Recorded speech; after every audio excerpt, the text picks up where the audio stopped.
Do you think the government is ever going to be brave enough to tackle the inequity between the public sector pension funding arrangements and the private sector? It's a funny question, that. I get asked this all the time. So just for the benefit of everyone in the audience. So broadly speaking, if you are a nurse or a teacher or a civil servant, you are a member of a particular sort of pension, which is called a final salary or salary-related pension these days.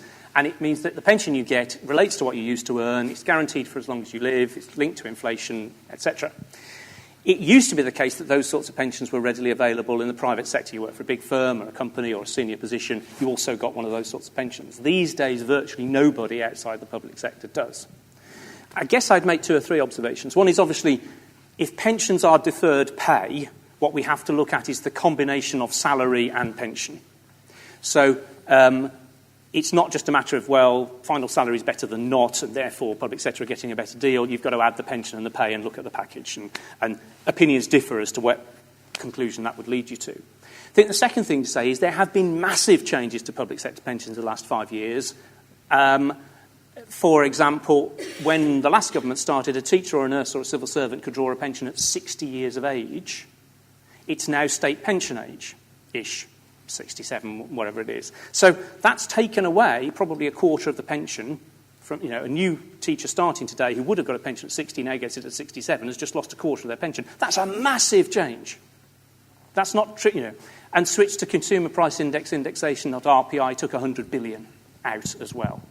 So, A, there have been massive changes, and B, it's funny, I remember a teacher coming to see me in the run-up to the 2015 general election. She said, OK, Mr. Webb, I voted for you in 2010. Since then, you've frozen my pay for 5 years. You've required me to put substantially more into my pension. I'm going to have to work far longer and get less. And just remind me why I'm supposed to vote for you. And the reason I tell you that is your perception, I infer from the question, is when will these damn politicians get some backbone and make some difficult decisions? And yet we had firefighters striking, teachers striking, police striking, because of the difficult decisions that were being made. The reason you don't perceive it, I think, is because it's done gradually. So people within 10 years of pension age, nothing much changed. So huge seismic changes are happening to public service pensions. You could make them pot of money pensions, defined contribution pensions, but there's a catch. And I won't go on, but just one catch. The Daily Mail ring me up regularly and ask you a question. I don't accuse you of being a Daily Mail reader, but the Daily Mail ring me up regularly and ask me this question. They say, Steve, isn't it an outrage, all these cosseted public sector workers getting these generous pensions, shouldn't we close them down and make them save for a pension like everybody else? And I say, OK, today's retired nurses, their pensions are being paid for by today's working nurses. There isn't a pot.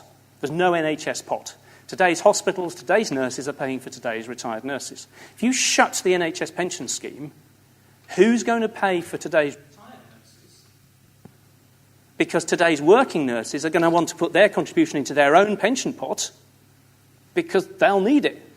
So if you're happy to vote for a huge tax hike to pay for all today's retired unfunded public servants, that's fine, but I don't think that's where the Daily Mail's coming from.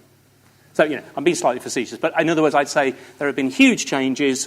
The differential is going to be much less, and for as long as we have unfunded public service pensions, moving from unfunded to funded is a heck of a transition.